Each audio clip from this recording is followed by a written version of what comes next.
What's up, everybody? Welcome to Gojo with Mike Golick Jr. That is me. With me, as always, standing tall, Brandon Newman. Brandon, what's going on? You're a liar. I'm sitting. How are you doing? I'm good. I'm always sitting, too, here. Standing sucks. It's for the birds. No one should do it if they have the choice. It's nice when you're watching games and do you not stand during Notre Dame football games, or you don't do that? No, not often. The only thing I found myself standing a little bit more doing is sometimes while eating, just because I am so acid reflux conscious now. I saw, ironically enough, I saw a stand-up set from Dan, our friend Katie Nolan's now fiance, Dan Soder, who's a very funny comedian, and I saw one of his stand-up bits about learning that it wasn't okay to eat right before you go to bed as like a 30-something-year-old. Yes. And that was a conversation that I had because I had vocal cord issues flame up because of some acid reflux stuff. And the one thing they told me is, hey, after you eat, try not to get horizontal for a while after. Kind of like that old rule about going swimming 30 minutes after eating that we all kind of found out was sort of like a dumb myth. This one, actually, you don't want to get horizontal too quick because all that stomach acid goes up this way. So that was kind of the thing that I learned there that kind of got reminded to me from Dan. Interesting. That is a really good to know. Obviously, there's all kinds of hacks and things you need to know going into your 30s. But yes, 2 hours before falling asleep, eating window, at least so you can hit REM. That's why I do it, so I can hit REM. And I always eat standing up. I think of it as like a cheat to like burn some calories while I ingest them. It just has gravity getting everything going in the right direction. It feels like the most intuitive way to do things. So we appreciate you doing things with us here, even if that's eating standing up or sitting down. If you do that while listening to this podcast, make sure you download, subscribe, rate, and review wherever you get your podcast. Leave us a 5-star rating and a review, or check us out on the DraftKings YouTube channel so you can watch us do this while we're sitting down. Got a great show for you guys today. No guest on the horizon today, but still plenty of football to get to. We've also got weird Tiger King news that we get to update you on. More will he, won't he about Aaron Rodgers' future after he spoke on the Pat McAfee show the other day, and a little bit in the world of college football, which, Brandon, the stand tall joke at the top. Did you see the video from Deion Sanders, tight ends coach at Colorado, addressing the team for the first time? Yes, Mike. I'm sorry I missed the reference. I was actually thinking about Deion Sanders and Pat McAfee because Pat McAfee told him, he's like, hey, I wish you would have went to West Virginia. And he's like, no, that's not me. That's not me. I wouldn't have gone there. That's not my flavor. And I'm like, excuse me, sir. The Colorado Rocky Mountains are? Right, the whole lead up to that hire was it won't happen because Colorado's decidedly not Deion. That being said, black and gold, awesome color scheme for Deion. Every appearance I have seen him doing in Colorado gear has made me realize that, man, Colorado has been done a disservice by all the losing lately because elite color scheme and an all-time live mascot in Ralphie. That may have been the only I thing do he need needed. more mascot interaction videos. I need to see the first time Deion met Ralphie. Ooh, yes. I feel like Deion may have demanded he meet the real guy behind the mask. Set up a special meeting. No, they have a live buffalo. Okay, I love showing my ignorance. But this brings me to a couple black tropes where I don't know if you remember back in the day, Tracy Morgan had an SNL sketch. Damn, nature, you scary. Brandon, and I promise you, Ralphie is truly scary because before the game, kind of like they do with the Sooner Schooner at Oklahoma where they ride that thing out in the field, they take Ralphie and he runs and does a lap around the field before games. And my dad always tells the story. He was a captain when Notre Dame went and played Colorado when he was a senior. So he was down on the field before the rest of the team. And he said they brought Ralphie out to do his run. And you realized very quickly that all those little handlers that are holding on to Ralphie, they're just a polite suggestion. Because if that buffalo wanted to get loose, guess what he'd do? He'd get loose. And he said it was terrifying to feel that thing rush past you on the field level. I mean, I'm a little bit scared when dogs get the zoomies because that's a little bit too that's a little animalistic for me. Like to think of a buffalo getting the zoomies right in front of me, like I'm like, hey, y'all tell me when he's off the field. Buffalo, thinking of Ralphie's pregame trot as Buffalo Zoomies is going to be what gets me through next football season now. It's incredible. So, Colorado, give us more Dion and Ralphie videos. That's what we want. And less of, for anyone that missed it, the tight ends coach is a man named Tim Brewster, who had coached at North Carolina, Texas, Florida State, Texas A&M, Florida, a bunch of stops along the way. And it's all of the coaches were taking their first turn addressing the team.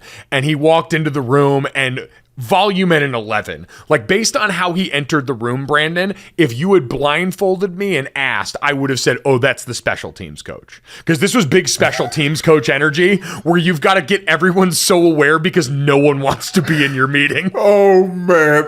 Mike, the special teams coordinator, the special teams coach is a special coach. You got to get your guys' attention because if You already lost it. Let's be real. They're just waiting for the next coach to speak. Every special teams coach has to come up with acronyms and special code names for their units because nobody wants to be on special teams. You hear me say tip of the spear all the time. Shout out to Justin Lustig, who is special teams coordinator, running back coach for Vanderbilt now, but he was at Ball State. And it was the best analogy I found for it because if the whole team is a big long spear that you go attack it with. The tip of the spear is special teams. I mean, technically, yeah, because it's the first thing you do in the game. So the tip of the spear is technically kickoff or kickoff return. I love it. And we broke down every special teams meeting he would say tip of the spear and we say play hard.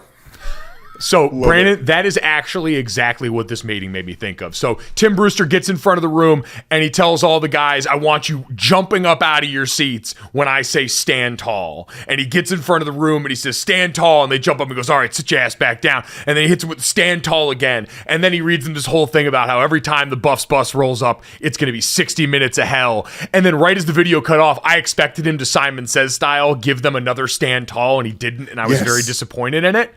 And I think it was Danny Cannell say, if you're ever wondering why college coaches don't work at the NFL, here's why. Like, I don't exactly think it's that perfect. Like, I don't think most college coaches are going in with that same demeanor in the NFL, but it did remind me how different the approach is from one level to the other. Because you brought it down. There's little things built in along the way that are always just kind of ways to make sure they're grabbing your attention. Like, it's the grown-up college football version of when the teacher would put their hands up and start counting in elementary school to make everyone quiet down and look at the front of class. Gosh. Like, you remember in college, most people, when you get in a huddle and break it down on something, it's on 3. When Brian Kelly got to Notre Dame, it was on 2 because it was supposed to be that extra bit of attention to detail. You just talked about the tip of the spear thing. Like, there's a million of these that every college football player has been a part of. Big difference, Mike. Big difference. And I grew up in the military with my dad, and one of his ways to get us to shut up quickly was eyeballs. When he screamed eyeballs, we had to scream listen. Eyeballs, listen. Eyeballs, listen. Eyeballs, listen. And we were just staring at him, waiting for the next, what's next, Dad? That's what I mean. Like, it's just that version of things. And while it does seem, in its own way, is kind of condescending, I also kind of get it because the dynamic is a lot different than what you have in the NFL for a number of reasons. Not the least of which is in the NFL, if you don't do the job, they can fire you basically right away. Like some contracts certainly prohibit that once you're one of the better guys. But by and large, if you're not getting the job done, they will just find someone else to very quickly do the job, or they'll lighten your wallet for something you've done. In college, it's a little bit more complicated than that right now.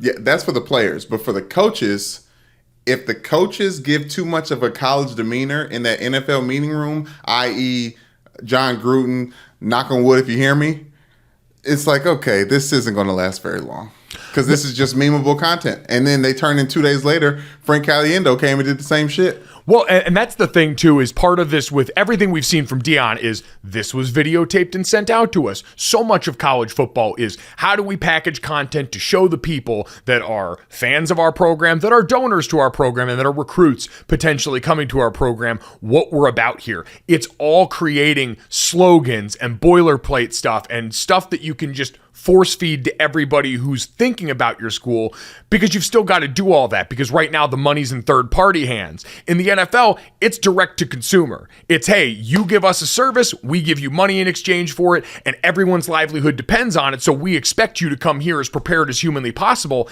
And then you're all kind of co-collaborators, especially after you get beyond a certain point.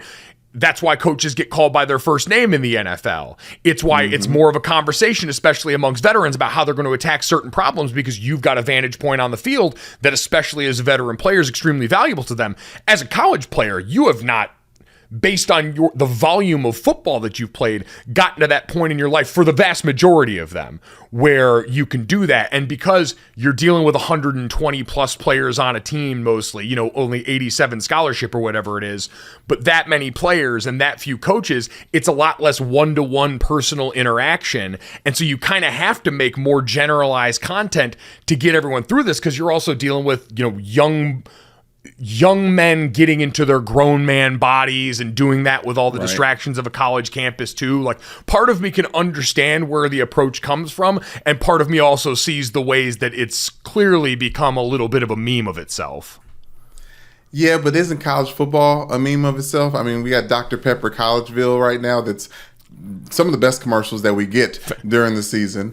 But I'm surprised and also happy to see that Deion is able to tap into this, because this is prime time. Like, obviously he had his time at Florida State, but we see him as a pro, like, in all those senses of the way, even past that, because he's a little bit more flashy and gaudy than what you expect like a buttoned up pro to be. For him to be able to tap into what makes college football tick, I'm a little impressed. That's why he was able to kind of move up as fast as he did. Well, I think it is a reminder that for all the people trying to act like maybe Deion's doing things really differently, it's kind of right on time with where we're at. Like, he's obviously got the deal with Barstool, and he's got, the series on Amazon Prime, I think also. You're watching it, right? Yes, Coach Prime. So he's got all of that stuff, but it's basically what every other program's trying to do right now. Find creative ways to sell your program. Try and get more eyeballs that weren't there before to be attracted to this for a different reason. And so he's right on time with all that stuff. And all of these antics are the same thing we see at every college football program. We've all done some version of this. We've all done some version of having to say some slogan while we do up downs at 6 o'clock in the morning in cold weather, pushing some sled outside in the name of building team bonding or whatever morale thing they want to build in that, as opposed to the transactional basis of, hey, yeah, we're all here, obviously, we're going to have a unique bond because of what we go through together, but we're here to win some games and get everybody paid. Like, that's how deep it can be at the next level. But it seems like that's what's going on at this level now. Yeah, so it is starting to get interesting. So again, while it's always kind of been this way, and football's gotten more individually tailored in a lot of ways, right? The player tracking that goes on now that helps guys have a better understanding of how much mileage they're putting on their bodies, all of the different structured things they can do in the weight room with the technology they've got now. It's definitely different and better in the ways, but it's still kind of a big box factory approach to making football players at the college level as opposed to the NFL for all those reasons. The money being a part of that, which is sort of changing, which brings us to the Jordan Rashada story. So for anyone that's missed this, Florida quarterback recruit Jaden Rashada requested a release from his national letter of intent on Tuesday night after a $13 million name, image, and likeness deal fell through, according to multiple reports. Now, these reports are courtesy of ESPN. I also saw this reported on over at The Athletic by Alan Taylor. But essentially what it boils down to is Jaden Rashada was at one time a Miami football recruit. He eventually flipped his commitment to Florida, in part because apparently, reportedly, his arrival was contingent on a 4-year, $13 million NIL deal that was backed by the Gator Collective, which is one of the collectives associated with Florida football. For anyone unfamiliar, these collectives have been third-party donor and booster groups that can have money funneled in them that can be given to the players in exchange for their name, image, and likeness rights. It mimics pay for play. It's not technically pay for play, but we all kind of see what's going on here. And so somewhere along the line, the financial backing for this fell through. Now, reports from The Athletic indicate that it had to do with two collectives sort of working in partnership in a way that didn't necessarily go awry. But either way, that money wasn't coming. And so now Jaden Rashada's camp was looking up going, okay, then what exactly are we doing here? And Brandon, it's interesting to finally see, one, like more concrete reporting on the length and dollar amounts associated with these deals. Like seeing this on The Athletic and ESPN.com, concrete amounts and years in this deal, outside of one report, I believe, from Ross Dellinger, who got to look at 3 contracts back in the day, is the most information I feel like we've seen about this since we started having the NIL conversation, right? Yes, and unfortunately, I feel like it's going to be the marker for trying to understand everyone's movements and how the money's moving, if that makes sense. Like, I feel like he is what he's like the 7th biggest recruit for ESPN, or maybe the 7th biggest quarterback going into this class. So he's the number 7 ranked quarterback and the number 27 player overall in the ESPN 300 for this class. So now we get a chance to not only see the money that's coming in, but attribute that to a ranking. Like, yeah. I think that like this is a level of transparency that I don't know if the game needed, but it's here and this is where we're at now. Like, I think back in the day we would look at people's followings on social media and just kind of guesstimate how much money they could be possibly pulling in. Now we can just see if you're this good based on the class, this is how much you can potentially earn as not even as a starter, as a potential starter for this university. Yeah, and I think transparency on this front benefits everyone. Like, certainly as a player, I think it can sort of help you have an understanding of what the market looks like. And quite honestly, I would imagine if you're these collectives, if you find out that you've been grossly overspending relative to the market, there's probably some of them that may want to find out. But either way, I think it definitely on the player side, transparency would certainly be a benefit. So maybe this is something that finally kicks the door in on that. I did see some people lamenting the dollar amounts being paid out to players that have not played a down of college football yet. This is my reminder. You're worth what someone's willing to pay you.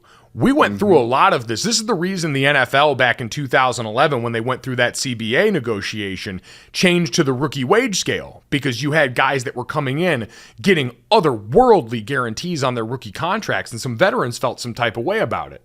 And so you had a players association who said, hey, in exchange for some other stuff, we want to have a rookie wage scale evened out now that says, hey, where you're slotted here, this is more or less what you're going to make. And so that still leaves a bunch of guys getting $20 million guaranteed before they've ever played a down in the NFL. You're not being paid for what you're going to do in the NFL necessarily. You're being paid for what people think you're going to do in the NFL based on the work you've done in college. And so these NIL deals for incoming freshmen are you being paid for what they think you're going to do in college based on the work that you've done in high school. It's no different. And so if you don't have a problem with pros being paid, just because this has changed up all of a sudden and you used to just have to commit for the love of it or for the bag under the table, either right, what you want to admit in public, this isn't really a lot different. And now that we've shifted to this kind of marketplace, I'm not going to sit here and cry foul just because these players are getting paid what other people have deemed they are worth in the new system.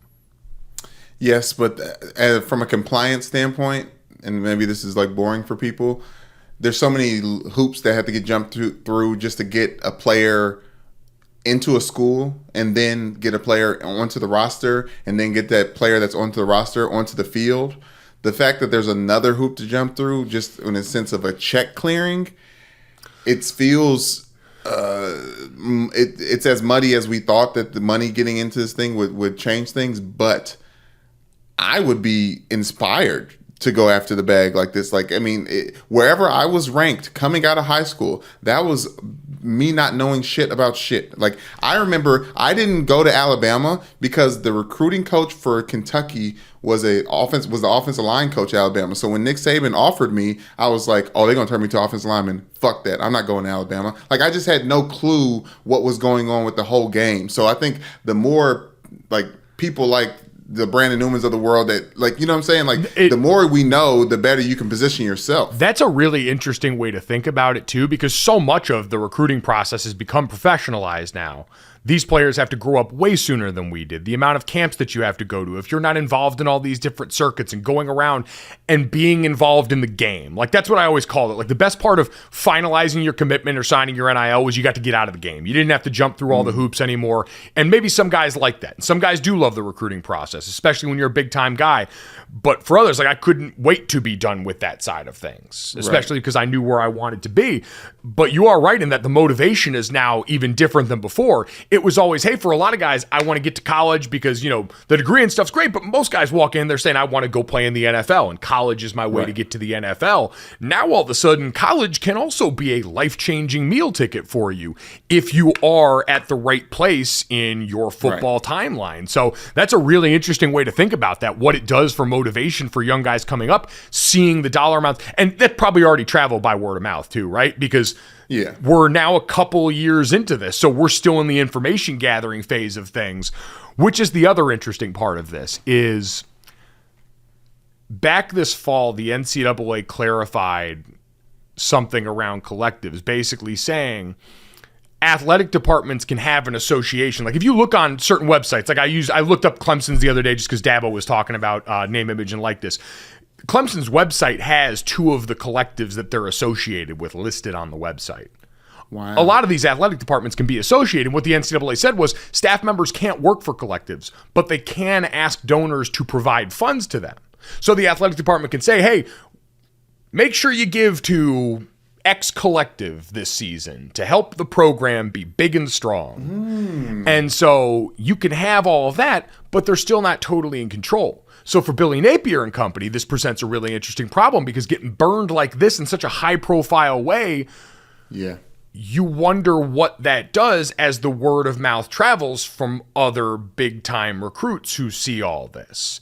And at the end of the day, money still talks, but we're now getting to the point in this life cycle where we're going to find out how delivered upon these deals have been as we go through these first couple of rounds. We've seen and heard whispered about, we've heard talked about, but as far as stories like this where all of a sudden the money gets pulled back at the last second, or all of a sudden someone's not getting paid on time and you're going to have parents or the other parties that are in charge of these guys speaking out, it's going to be fascinating how it affects the programs that are at the center that are all trying to kind of hold this together and benefit from it as best they can because the school doesn't have to foot the bill right now, but then on the other side could bear some of the egg on their face when something like this happens.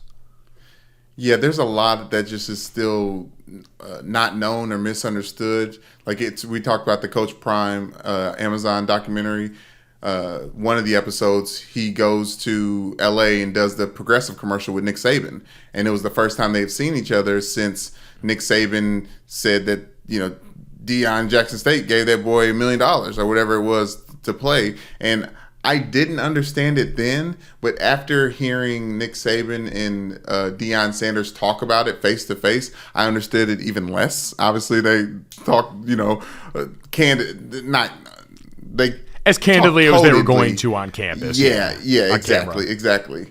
So the more transparency that comes through this, Mike, like the fact that we can have little Brian Windhorst chasing their Arch Manning person throughout this entire does that make sense? Like really getting in on the ground level of these deals as they come in. Brandon, it is going to change a lot. I mean, there's already, I'm sure, we've seen a lot of these guys have signed with agencies, like legitimate agencies to represent their NIL interests. And having that to where now high schoolers are going to be signing with agencies for that is going to change the way that arm of the business operates, which is absolutely going to change the way that the arm of insiders operates. This story is evidence of that. This is not something that people would have had to report on. What's essentially a contract negotiation for a college player now, and the way we look at this sport here. And so this is, it's one of its first, right? In this whole process, we were looking at a series of firsts and a contract that's now being publicly disputed, and a player that's saying, well, if the money's not there, I want out, is now the first of its kind that we've seen at least cop to as publicly as this. And so what the ramifications look like for Florida football is going to be fascinating to watch. And certainly now Jaden Rashada's career is going to be fascinating to watch as he becomes a player who's going to be synonymous with this headline, and other people are going to be taking note. And that's what I've said about the transfer portal and NIL since it started, is this is going to be a series of either success stories or cautionary tales. And either way, everyone below it would do right to take in the information and say, all right, how did this player move? What did they have at their disposal when they did it? And what was the end result? And how similar is my position to that as I try and gauge this going forward? And it reminds me, too, that I hope more people are going to get in touch with competent, reputable agents who are going to play in this space to make sure they are well represented for moments like this. Because the ESPN article indicated that his camp could have potential legal action. I don't know what there would be there because, again, this is a branch of things that's totally new to us, but it is going to be fascinating to watch. It is one of the wildest stories in college football right now. But Brandon, it does lead us to the National Football League, which, as these things have always been very similar, they continue to grow more of the same. We heard from Aaron Rodgers the other day on the Pat McAfee show, where he often appears on Tuesdays. And once again, Aaron Rodgers, I felt like Brandon came right on home. Like, this is right back where Aaron Rodgers, I think, had been before all of the COVID vaccine stuff and his podcast tour this last summer and somewhat of the heel turn that he had been on here. Aaron Rodgers passively aggressively dealing with the Packers front office. Like, this is more of the normal stuff. This is where we were all on his side for a long time. Like, oh, hey, the really good player that's made your team really good for the entirety of your new head coach's tenure wants you to kind of do some things that he likes because he's a good football player. You should probably do those things. And then a bunch of stuff happened and we all kind of reconsidered that a little bit. But now Aaron seems to be back home. So he went on the Pat McAfee show on Tuesday, and he talked about how his quote was, "I think I can win an MVP again in the right situation." The right situation. Is that Green Bay or is that somewhere else? I'm not sure. But I don't think you should shut down any opportunity. Like I said during the season, that's got to be both sides actually wanting to work together and moving forward. And I think there's conversations to be had. Like, Brandon, one, does that sound like a guy that's done playing football to you? Because that sounds like a guy that's definitely ready to go fishing for other offers if the time comes. Yeah, no, that sounds like a Jaden Rashada, someone who knows what they have and they're seeing what the dollar amounts is. And if the money ain't right, they'll take their talents elsewhere. No, exactly. And this is what felt the most at home. So he had met with the whole Packer staff before he went back out to California, where he lives in the offseason. And he mentioned he didn't want to be a part of a rebuild. He said a reload is fun because you're close. You're only a couple of guys away. And then he did the thing where he name dropped a couple of the guys that he clearly wants to make sure are still around if he's got some sway. David Bakhtiari, Randall Cobb, Mason Crosby, Alan Lazard, Robert Tonyan, all guys that in one way or another have kind of an up-in-the-air future with the team. And this is the Aaron Rodgers thing that goes back to when they signed Randall Cobb to begin with, him getting pissed off that they had let so many of his friends go over the years. And so this just, Brandon, feels like stasis, like we've reached that even keel again, where it's okay, Aaron Rodgers is just trying to influence them to keep as many of the guys around that he likes as possible. Because no version of this reload or whatever he wants to term it is going to be as severe as the one you went through last year when Devontae Adams left. Like, none of the guys that you named, south of a healthy David Bakhtiari, who they're hoping, and it sounded like from Brian Gruden who's talking, they want to have back, especially now that he's been healthy coming off that hiatus with his knee injury. None of them are as impactful as Devontae Adams losing him was to that team. So none of them would be as big of a jolt from one year to another as that. Yes, but I feel like Aaron Rodgers is probably still hurt from the Devontae Adams trade, especially now that I'm thinking about when he was subtweeting the Packers. Remember the Last Dance references, and it was him and Devontae. Like Devontae Adams was supposed to be there miserable with him. Instead, he's I don't know if he's miserable or happy in Vegas, but he's there alone. He's there alone, and he has his old friends, and now he's like, I'm doubling down on these guys, which it seems like the Packers trying to figure out how to keep the island of misfit toys on the offensive side of the ball, while the defensive side of the ball, which they've done a lot, drafting and doing very well getting that right. It's silly to even to mention a rebuild when we know that you got a potential MVP quarterback on one side of the ball and a defense that did pretty decently well, considering how much they had to be on the field. I would say at the end of the season, like they underperformed for a lot, but they kind of showed us the flashes at the end or whatever. And again, would have another year of seasoning on them. So I I don't know, hearing all of this, because right after the season, it sounded and looked so much. Remember when he was walking off the field arm in arm with Randall Cobb? It all just felt like a goodbye so much from a guy that had flirted with retirement that last offseason, that if I feel like he's coming back, he's probably doing it with Green Bay. Like he said, if they want to move on to Jordan Love, then the only thing for me to do is play for another team. But realistically, again, if you're Aaron, at this point for him and Tom Brady, it's like, unless it's San Francisco, where else are you going to go that's going to get you closer sooner? Like the Colts thing is done of just plugging in an aging veteran quarterback because we thought that offensive line was an impenetrable force. The Raiders aren't going to be any closer, and we talked about they're in a division with Mahomes. Like, go on and on down some of these other lists here. Like, unless Baltimore moves on from Lamar Jackson this offseason with the franchise tag game, and now all of a sudden that's up for grabs in a way, and maybe that becomes viable in the AFC North. Besides that, again, if you're Aaron Rodgers, you look around and say, all right, the Chicago Bears, I mean, for Christ's sake, they're having arguments about trading their quarterback and the number one overall. They're a ways away from contention. Detroit, moving in a positive direction. Minnesota did a lot of good things, but ultimately wasn't a team that a lot of people ended up with confidence with, and that was shown in the playoffs to be something truthful. So if you're looking for a path to the postseason that exists for you again, boy, oh boy, it seems like Green Bay still might be a place where that's potentially possible, and you went through some of the growing pains with the new young parts on your team this year, where the group in front of you was as unhealthy as hopefully it will be for some time to come, now that we mentioned Bakhtiari and others are coming back from injury. So jumping ship now for everyone involved seems like it would be more work than it's worth, versus coming back and just finding a way to keep a couple of these guys around that Aaron likes and then do what they've done the rest of the time. Draft defensive players high in the draft against his will. Yeah, the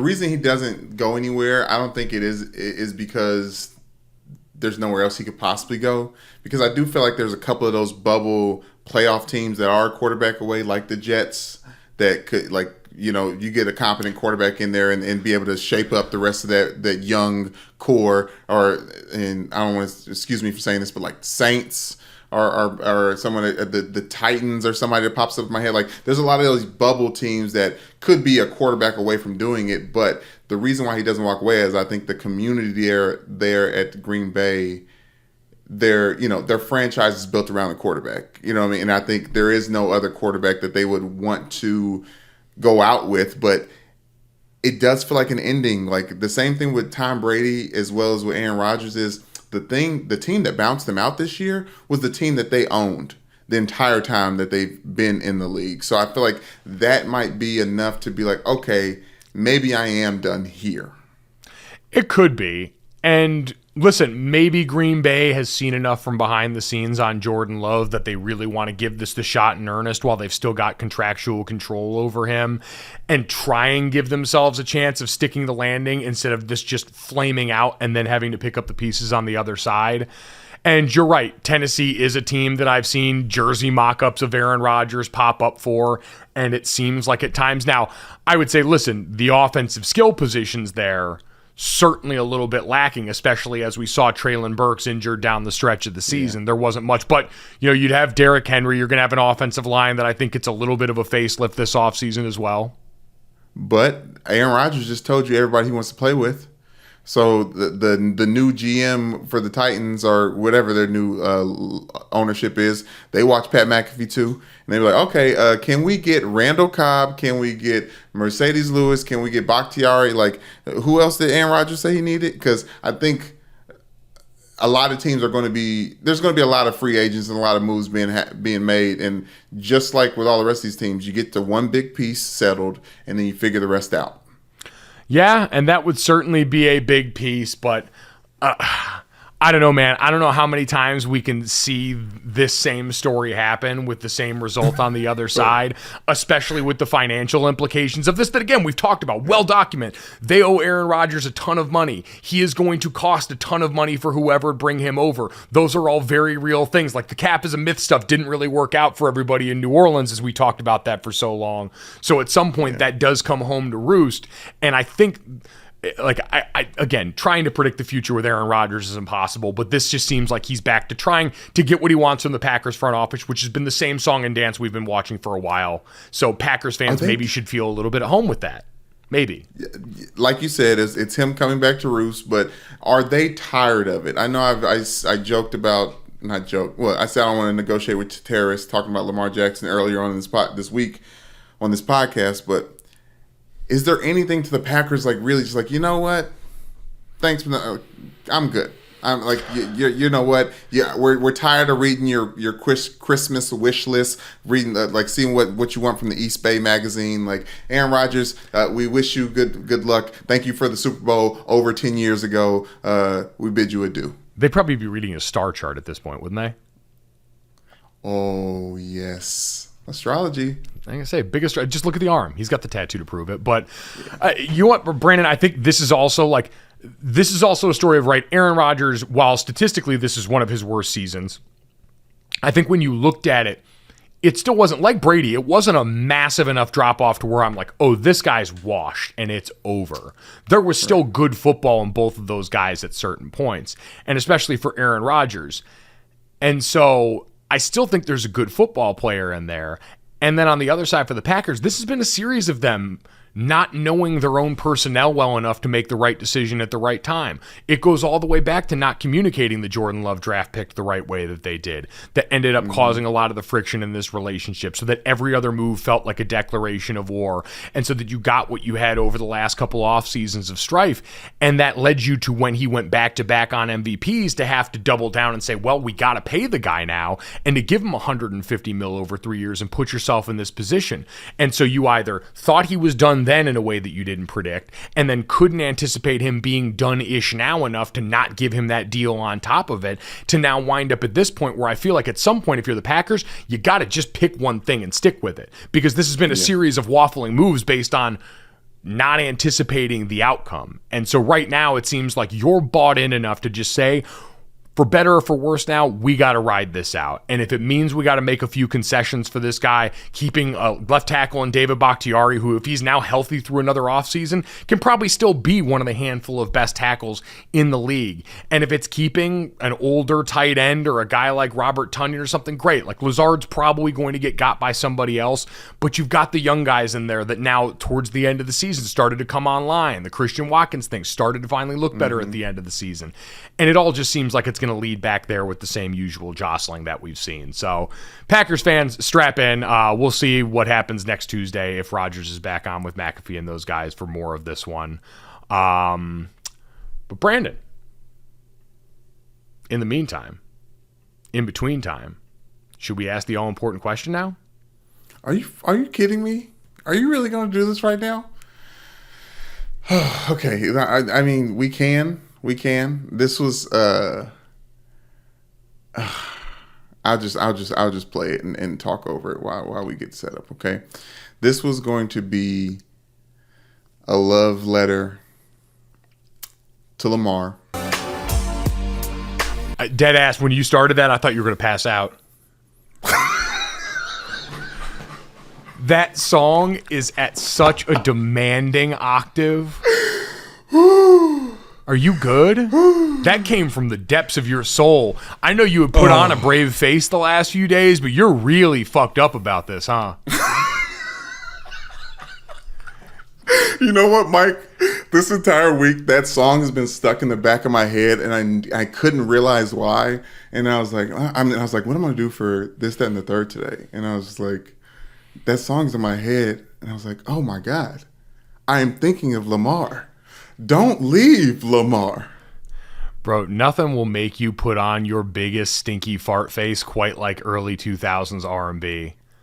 Oh, man. Hey, so early it was 98, baby. Oh, that was 98? I see it like again. Yes. Late 90s, early 2000s. What a golden era of R&B that was. So good. I didn't know if people knew that, but I mean, it's Blackstreet. Like, that was the same album Right. as No Diggity. So, like, I mean, come on. let's do Man, it. heaters. Man, if you enjoyed that, make sure you download, subscribe, rate, and review Gojo wherever you get your podcast. Leave us a 5-star rating and a review. Reward Brandon for that hard work. And Lamar, if you're listening, friend of the podcast, Lamar Jackson, who came on with us before the season here. We talked a little bit about this. He said he was liking all the stuff, hinting at stuff about his contract just for funsies on Twitter. He posted some stuff for funsies on Instagram the other day, Bible verses, pictures of his jersey on there. Ravens fans are running wild. Like, Baltimore, man, just make this right. Sign the guy to the deal. Like, I saw the best argument from Mina Kimes the other day on NFL Live. You've mortgaged so much of your future and built so much of your roster around a vision for one man at that position. And you have seen, even as you have drafted capable backups, like Tyler Huntley, by all means, pretty capable NFL backup quarterback. So much so that we thought someone else might poach him this last offseason, right? Completely fair, but let's not forget, he was number 3 to RG3, number 2. Right. Like, talking about capable quarterbacks. So, like, you've had capable backups there, and then you saw this year, when Lamar Jackson got hurt, your offense couldn't score more than 17 points a game. Like, that's the reality of where you are right now. And with a defense that good, you need to go out there and try and do right by everybody involved. So listen to Brandon, listen to Mina, listen to everybody. Just sign Lamar Jackson. Give him something respectable here. I know he wants a fully guaranteed contract, and that scares you a little bit. But you know what? Things that are good for you should sometimes scare you. That's part of growth. That's part of getting outside of your comfort zone and saying, hey, maybe we're not going to go full F them picks like it worked out for in Los Angeles, but we can do our own little version of that right now and make sure we're doing everything we can to win here in the here and now. So check that out. Brandon, let's get to this, that, and the third. Yeah, listen, I want you to be happy. We're better when you're happy, and you're happy when Lamar Jackson is Baltimore Ravens. So let's try and keep it that way. Speaking of that, Brandon, let's get to this. I want to quickly call an audible on this one because I remembered right as we were getting going something that made me very happy. As you know, we were a very pro Detroit Lions podcast this season, and the news hit the other day that Detroit Lions offensive coordinator Ben Johnson, after receiving some interest for multiple head coaching vacancies, has announced to teams that he is returning to the Lions for the 2023 season, according to ESPN's David Newton. Brandon, the Lions offense, which by most metrics for this season was top 5 in a litany of categories, including 5th in total points and points per game this league, excelled under Ben Johnson, who became one of the darling names that people talked about almost assuredly in head coaching conversations. For him to come back and to continue to build on what they did last season while they try to fix and tinker with the defense because he believes in what they're building there, huge testament to our boy Dan Campbell, but just a huge boost in general for a team that we love to love down the stretch. Mike, I would love to watch that. Like, that offense was so fun to watch. Yes. I don't remember watching Barry Sanders, but I imagine that people flocked to the screen to watch the Detroit Lions play just to see what they were going to do on offense. Like, that is the level of creativity that we're seeing over there from Ben Johnson. I am excited, but also am worried that I haven't seen Jared Goff have 2 great seasons in a row. So I'm a little bit kind of nervous about it, but I imagine this great season is because of Ben Johnson. So the Lions up and up and up and up and up. It really is incredible to see for them. It does beg the question of wondering if he's coming back, if that means it's more likely that they would bring Jared Goff back for another season, or if Ben Johnson's coming back potentially because he wants to be the one to start to get whatever young quarterback they're bringing in ready for what's coming up here. So that's the part that I haven't really figured out one way or another, which I believe yet. But I do know one of my biggest worries for the Lions last year was regression offensively if they were to lose Ben Johnson, because I believe he was a legitimate difference maker for them. Like, we talk so much and glowingly about Kyle Shanahan and McVay's and these guys that are difference makers as play callers, and truly believe that Ben Johnson is a difference maker. And what he did for that Lions team this year, unlocked Amon-Ra St. Brown in the way it did, gave Jamal Williams the chances to shine that he got, that offensive line as the centerpiece to that. Like, it was creative and it was really fun. And whatever quarterback's under center for them next year is absolute. That is a huge boost for that team's stock, who's now going to be looked at as a legitimate playoff contender going into next year. They got rid of their number 1 tight end and kept going. just kept on trucking. Said, Brock Wright, Notre Dame, tight end you. Come on down, brother. We got some tutties for you. Go ahead with it. Love it. All right, Brandon, let's get to that. That is name and a headline and a show I never thought I would reference ever again in my life after the pandemic. But Carole Baskin is back in the news. Woo. For everyone that remembered the summer of 2020 during the global pandemic when we didn't have sports or really anything else to put hope in, one show came up and snatched our attention away in the darkest of times. And that show was Tiger King, a show about a bunch of weirdos who were running I don't even remember what it was. It was like an illegal tiger zoo.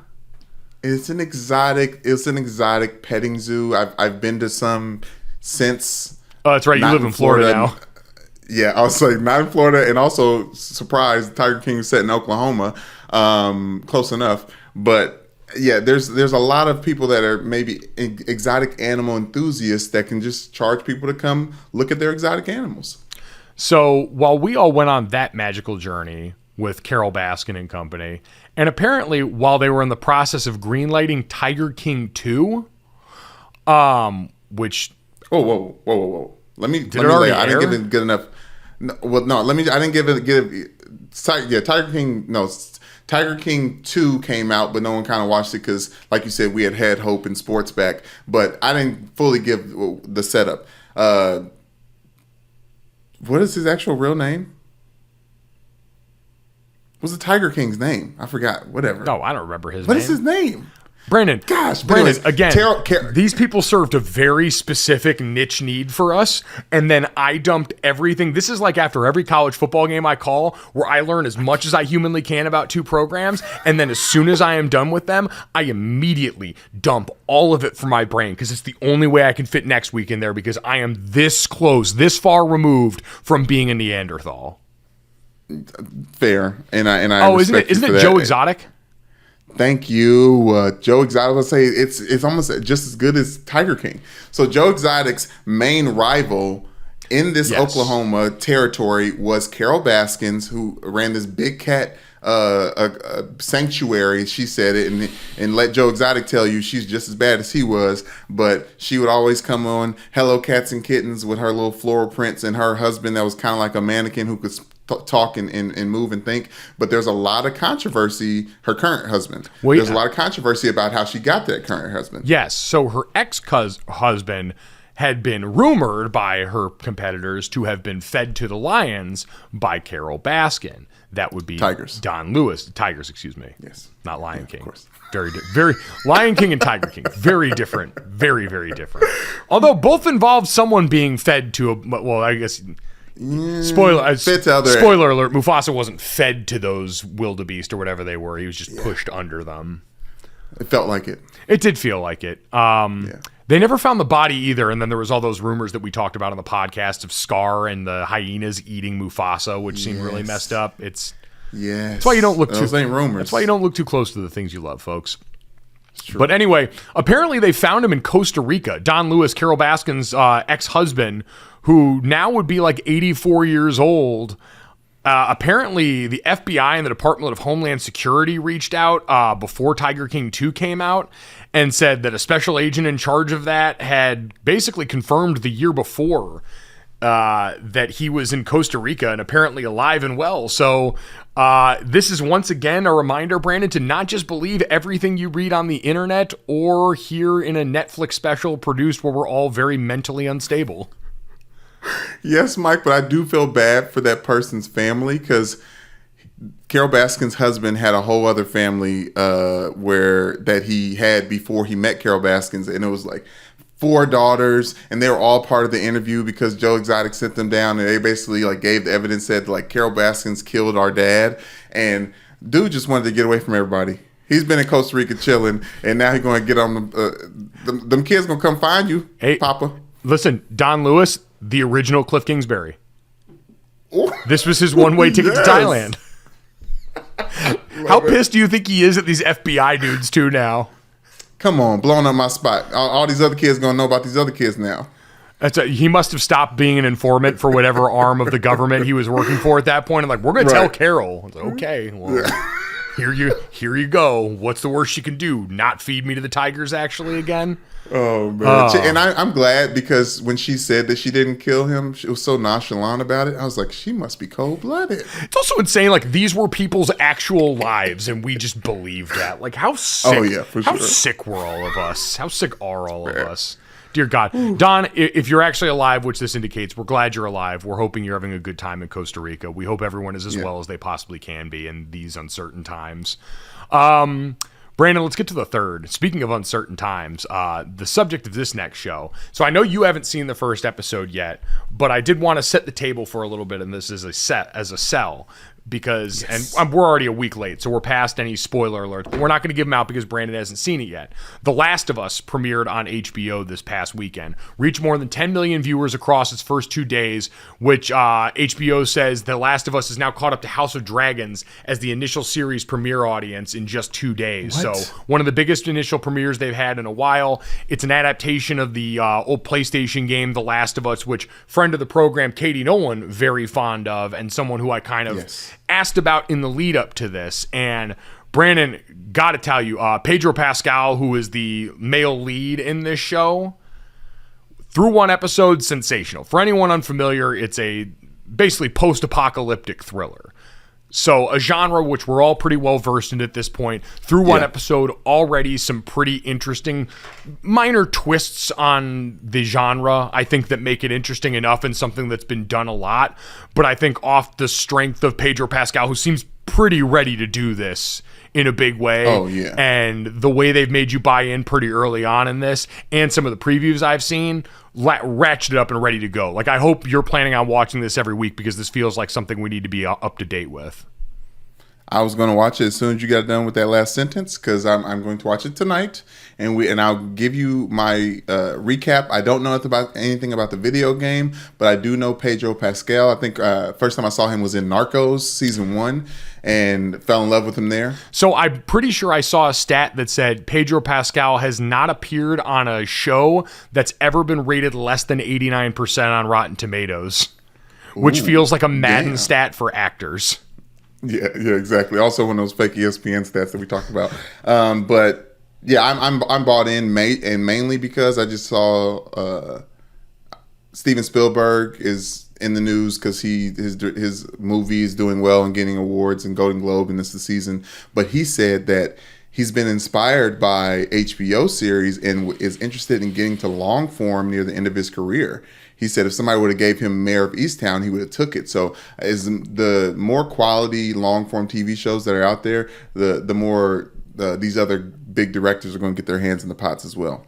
It makes sense. HBO's always been kind of a ready home for this. And again, for something like this, which is an interesting place, I'd be curious, just because I haven't played video games in a long enough time, how many shows like this have done these sort of adaptations. We've obviously seen book adaptations, but for so long, like I tell you all the time, I end up down these YouTube rabbit holes. I haven't played video games in years, but I love watching people play them on YouTube. Yes. And I watch God of War all the time. And the theatricality that's in these video games already and the storylines, they're ready made. They're ready to go if you can just cast them and shoot them the right way. And so if they're able to pull this off with The Last of Us, I would love to see what else they've got in store. I know people have tried other things. I've seen Halo ones out there that obviously I don't think were done quite as well, because I love that game and I didn't go looking. But this one, The Last of Us, was the second largest opening for an HBO show since Boardwalk Empire in 2010. So this is already clearly getting some of the draw and carryover from the audience that loved the game. Boardwalk Empire was so good. Like I wonder what other type of games though could even survive in this realm. Like for example, Arkham Asylum, when that came out, the Batman one, like all you had to do was go watch a Batman movie, but that was like that was a fun game to watch being played. But also like the old favorites like Crash Bandicoot. No, there's no storyline. But well, I mean, you think about it, they've made Mortal Kombat into plenty of movies.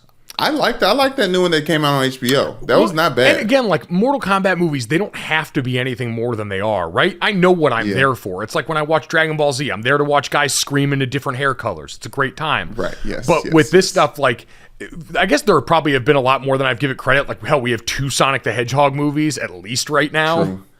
True. So there's been plenty of... Street Fighters... we grew up with a Street Fighters movie that was like just always on HBO and stuff, and I would love for them to bring that back because there is plenty of narratives there. Or Tekken, oh my gosh, story mode in Tekken is so rich. You know what? So we'll wait and see. But regardless, we're hitching our wagon to The Last of Us. If you want to watch along here, at Gojo Show on Twitter, obviously keep us in the loop here. We're going to avoid spoilers at all costs here, but this feels like the right place to align ourselves with. Maybe even towards the season's end, we'll be able to get our friend Katie Nolan on here to kind of give us that other perspective on what it's like watching this from someone's standpoint who did love the video game. So we'll keep an eye out on that. We appreciate you if you kept an eye out on this podcast through the entirety all the way to this end. If you did, make sure you download, subscribe, rate, and review Gojo wherever you get your podcast. Leave us a 5-star rating and a review, and make sure you check us out on the DraftKings YouTube channel as well under the Gojo of Mike Golick Jr. playlist. We see you guys all over there. We see the views going up on that. It is greatly appreciated. It's something that we want to try and grow. We were going to do a better job as we get into 2023 of giving you a better visual product on that side. And so all the eyeballs there, all the thumbs up, the comment section here, we appreciate all of it. It helps every bit to kind of show us where we need to go and what we can do better for you guys. So make sure you stay up to date with that. Thanks so much. We'll talk to you tomorrow.